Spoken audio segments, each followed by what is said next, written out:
প্রিয় শিক্ষার্থীবৃন্দ, সবাইকে প্রীতি ও শুভেচ্ছা। আশা করি সকলে ভালো আছেন।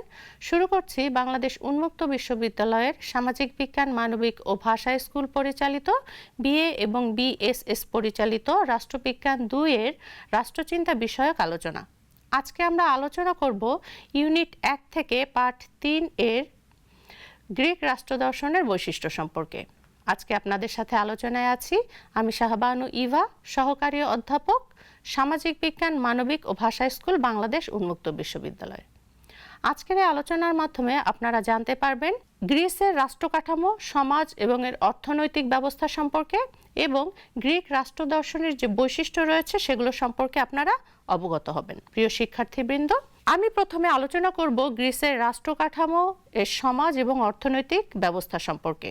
কেননা একটি দেশের রাজনৈতিক চিন্তা সে দেশের রাজনৈতিক ব্যবস্থা, তার অর্থনৈতিক ও সামাজিক কাঠামো এবং অন্যান্য বিষয় এবং পারিপার্শ্বিক অবস্থা দ্বারা সম্পূর্ণরূপে প্রভাবিত হয়ে থাকে।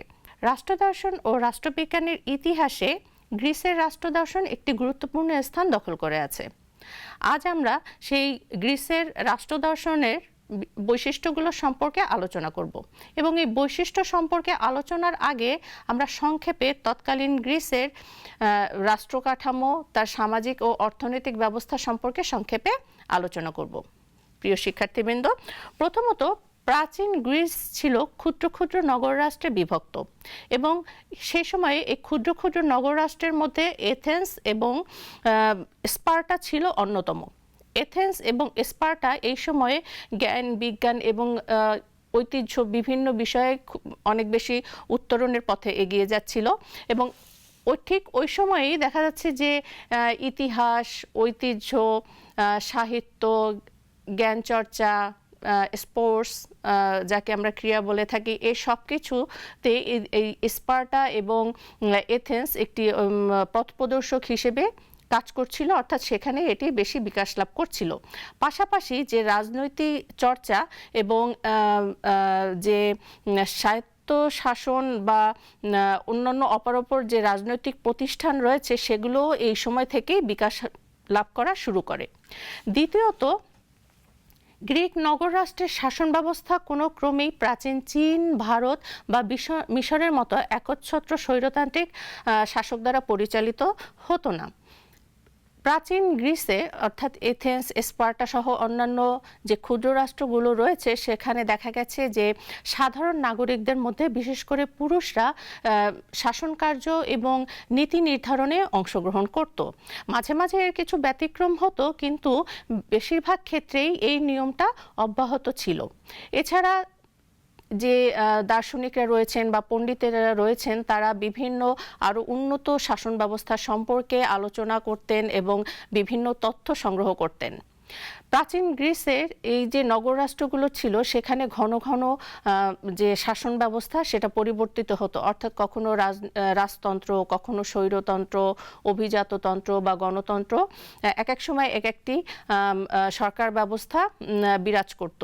তো এই সরকার ব্যবস্থার এই যে ক্রমাগত পরিবর্তন, এটা থেকে কিভাবে পরিত্রাণ পাওয়া যায় সেই জন্য পণ্ডিতেরা বা দার্শনিকগণ বিভিন্ন আলোচনা করে এর সমাধানের চেষ্টা করতেন।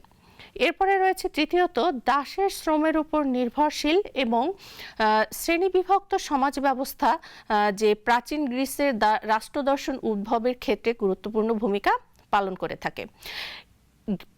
দাসদের মাঝে মাঝে তাদের বিভিন্ন ধরনের দেখা গেছে যে তারা ডেমনস্ট্রেশন বা বলা যায় বিদ্রোহ করত, কিন্তু এই যে দার্শনিকরা রয়েছেন তারা বিভিন্ন আলাপ আলোচনার মাধ্যমে কোনো না কোনো সমাধান বের করতেন।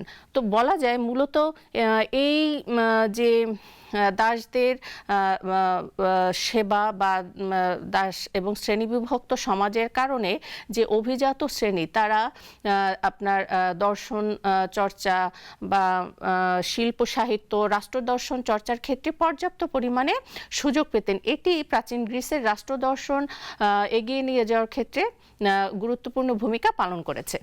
এছাড়া সমুদ্র বন্দর নির্ভর নগর রাষ্ট্র হওয়ায় তৎকালীন এথেন্সে বাণিজ্য বেশ সুপ্রসারিত ছিল এবং এ কারণে এথেন্সের যে নগরবাসী ছিলেন তারা বিভিন্ন দেশের রাজনীতি সম্পর্কে, অর্থনীতি সম্পর্কে, সমাজ ব্যবস্থা সম্পর্কে জ্ঞান আরোহণ করতে পারতেন। এটিও প্রাচীন গ্রিসের রাষ্ট্রদর্শনের যে উৎকর্ষ সাধন সেক্ষেত্রে গুরুত্বপূর্ণ ভূমিকা পালন করেছে। প্রিয় শিক্ষার্থীবৃন্দ, এবার আমরা প্রাচীন গ্রিসের এই যে বিষয়গুলো আলোচনা করলাম এর কারণে সেখানকার জনগণের মন মানসিকতা ছিল নিরপেক্ষ, উদার এবং অনেক বেশি তারা প্রগতিশীল ছিলেন। এখন আমরা এর আলোকে পরবর্তীতে প্রাচীন গ্রিসের রাষ্ট্রদর্শনের যে বৈচিত্র্যপূর্ণ বৈশিষ্ট্যগুলো রয়েছে সেগুলো সম্পর্কে আলোচনা করব। প্রথমেই দেখা যাচ্ছে যে বৈশিষ্ট্যগুলো রয়েছে বৈচিত্র্যপূর্ণ, তার মধ্যে যুক্তিবোধের অগ্রাধিকার। যুক্তিকে সকল ক্ষেত্রে অগ্রাধিকার দেওয়া প্রাচীন গ্রিসের রাষ্ট্রদর্শনের একটি অন্যতম প্রধান বৈশিষ্ট্য। কারণ দার্শনিকেরা মনে করতেন মানুষের জীবনে এবং জগতের সর্বত্র যুক্তি খুব গুরুত্বপূর্ণ একটি বিষয় এবং যুক্তি ছাড়া কোনো কিছুই পরিচালিত হতে পারে না। অর্থাৎ তারা জীবনের সকল ক্ষেত্রে যা যুক্তিযুক্ত তা গ্রহণ করা এবং যা যুক্তি বিবর্জিত তা প্রত্যাখ্যান করার কথা বলেছেন। এজন্যই প্রাচীন গ্রিসের তৎকালীন সময়ে মানুষের মধ্যে কুসংস্কার আচ্ছন্নতা কম ছিল এবং তারা জীবনকে অনেক বিশ্লেষণধর্মী এবং উদারভাবে যাপন করতে পেরেছিলেন। এবার আমরা আলোচনা করব রাষ্ট্রচিন্তার নৈতিক প্রভাব নিয়ে। প্রাচীন গ্রিসের রাষ্ট্রদর্শনের আরেকটি গুরুত্বপূর্ণ বৈশিষ্ট্য হচ্ছে রাষ্ট্রে দর্শনে তার নৈতিক চিন্তার প্রভাব। রাষ্ট্রদর্শনে দেখা গেছে যে গ্রিকরা মনে করতেন উত্তম জীবনই হচ্ছে মানুষের মূল লক্ষ্য এবং রাষ্ট্র এই উত্তম জীবন পরিচালনার ক্ষেত্রে সহায়তা করে থাকে মানুষকে এবং এটি খুব গুরুত্বপূর্ণ মানুষের জীবনে। সুতরাং রাষ্ট্রের সর্বত্র নৈতিকতার সাথে একটি যোগসূত্র রয়েছে এবং এজন্য রাষ্ট্রকে তারা একটি নৈতিক প্রতিষ্ঠান বলেও উল্লেখ করেছেন। এছাড়া রয়েছে রাষ্ট্র ধর্মের সম্পর্ক। প্রাচীন গ্রিসের রাষ্ট্রদর্শনের বৈশিষ্ট্যগুলোর মধ্যে একটি অন্যতম বৈশিষ্ট্য হচ্ছে যে এই নগরবাসীরা উদার এবং কুসংস্কার আচ্ছন্ন না হয় তারা ধর্মকে কখনোই রাজনীতির সাথে ওতপ্রোতভাবে জড়িত করেননি এবং ধর্ম রাজনীতির সাথে কখনো এজন্য নিবিড়ভাবে সম্পর্ক যুক্ত হতে পারেনি। এবং এই ধর্মের প্রতি তৎকালীন সময়ে যে জনগণ ছিলেন বা নগরের অধিবাসীরা ছিলেন তাদের সাথে তার দ্বারা ধর্মের ব্যাপারে অনেকটা নিস্পৃহ মনোভাব পোষণ করতেন। গ্রিক রাষ্ট্র দর্শনের অন্যতম একটি বৈশিষ্ট্যের মধ্যে রয়েছে ব্যক্তি এবং রাষ্ট্রের মধ্যে সম্পর্ক। প্রাচীন গ্রিসে ব্যক্তি এবং রাষ্ট্রকে কখনো পৃথক হিসেবে বিবেচনা করা হতো না, এরা একে অপরের সাথে ওতপ্রোতভাবে জড়িত ছিল এবং রাষ্ট্র ব্যক্তি জীবন এবং সমাজ জীবনের সর্বক্ষেত্রে বিচরণ করতে পারত এবং প্রয়োজনীয় যে কোনো ব্যবস্থা গ্রহণ করতে পারত। এছাড়া রয়েছে রাষ্ট্রের অবাধ কর্তৃত্ব। এটিও গ্রিক রাষ্ট্র দর্শনের একটি গুরুত্বপূর্ণ বৈশিষ্ট্য। গ্রিক রাষ্ট্র দর্শনে দেখা যাচ্ছে যে রাষ্ট্র তার অবাধ কর্তৃত্বের ফলে জনগণের একটু এর আগের বৈশিষ্ট্যও আমরা এই একই কথা বলেছি যে সমাজ এবং ব্যক্তি জীবনের সর্বত্র সে বিচরণ করতে পারত এবং প্রয়োজনীয় অনুযায়ী যে কোনো সিদ্ধান্ত গ্রহণ করতে পারত। জনগণ রাষ্ট্রকে সর্বোচ্চ কর্তৃত্ব এই জন্য প্রদান করেছে। জনগণ সর্বোচ্চ কর্তৃত্ব প্রদান করার ফলে অনেকেই রাষ্ট্রের এই যে শক্তি একে অনেকটা আপনার সর্বাত্মকবাদী রাষ্ট্র বলেও অভিহিত করেছেন। এছাড়া আইনের প্রতি আস্থাও প্রাচীন গ্রিক রাষ্ট্র দর্শনের অন্যতম বৈশিষ্ট্য। প্রাচীন গ্রিসে যেহেতু তারা রাষ্ট্রকে সর্বময় ক্ষমতা প্রদান করেছেন, রাষ্ট্রের প্রতি আনুগত্য দেখিয়েছেন সর্বোচ্চ, সুতরাং রাষ্ট্রে যে আইন সেটার প্রতিও তারা খুব বেশি শ্রদ্ধাশীল ছিলেন। রাজতন্ত্র চলে যাওয়ার পর যখন অভিজাততন্ত্র ক্ষমতা গ্রহণ করে তখন দেখা গেছে যে ধর্ম এবং অন্যান্য যে কর্তৃত্ববাদী অনুশাসন তার পরিবর্তে জনগণের কল্যাণের জন্য অনেক নিয়মকানুন প্রচলন করা হয় এবং এই আইনগুলো তখন মেনে চলা হয়, এবং যেটা প্রাচীন গ্রিক রাষ্ট্র দর্শনের খুব গুরুত্বপূর্ণ একটি বৈশিষ্ট্য হিসেবে আমরা জানি।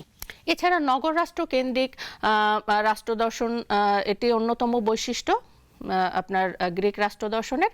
এখানে বলা হয়ে থাকে যে প্রাচীন গ্রিসের যে মূলত ছিল নগর কেন্দ্রিক, অর্থাৎ এখানে তারা নগরের বাইরে রাষ্ট্র বা জাতিরাষ্ট্র সাম্রাজ্য এইসব নিয়ে আলোচনা করতেন না বা চিন্তাভাবনা কখনো করেননি। তো চূড়ান্ত বিশ্লেষণে দেখা যায় বিভিন্ন ধরনের সীমাবদ্ধতা থাকা সত্ত্বেও গ্রিক রাষ্ট্র দর্শন আধুনিক সভ্যতার জন্য অনন্য অবদান রেখে গেছেন এবং যেটা আমাদের রাষ্ট্র দর্শনের ক্ষেত্রে খুব গুরুত্বপূর্ণ। প্রিয় শিক্ষার্থীবৃন্দ, এতক্ষণ আমরা গ্রিক রাষ্ট্র দর্শনের বৈশিষ্ট্য সম্পর্কে আলোচনা করলাম। আজ এই আলোচনার এখানেই শেষ। আপনারা যদি এ সম্পর্কে আরও জানতে চান তাহলে নিকটস্থ টিউটোরিয়াল কেন্দ্রে সংশ্লিষ্ট শিক্ষকের সাথে যোগাযোগ করতে পারেন। এছাড়া আপনারা আমাদের সাথেও যোগাযোগ করতে পারেন। আমাদের সাথে যোগাযোগের ঠিকানা: ডিন, সামাজিক বিজ্ঞান, মানবিক ও ভাষা স্কুল, বাংলাদেশ উন্মুক্ত বিশ্ববিদ্যালয়, গাজীপুর 1705। প্রিয় শিক্ষার্থীবৃন্দ, এতক্ষণ আপনারা আমাদের সাথে আলোচনায় সংযুক্ত থাকলেন, এজন্য আপনাদেরকে অসংখ্য ধন্যবাদ। এরপরে হয়তো নতুন অন্য কোনো অনুষ্ঠানে আবার আপনাদের সাথে দেখা হবে। ততক্ষণ পর্যন্ত সবাই ভালো থাকুন, সুস্থ থাকুন। খোদা হাফেজ।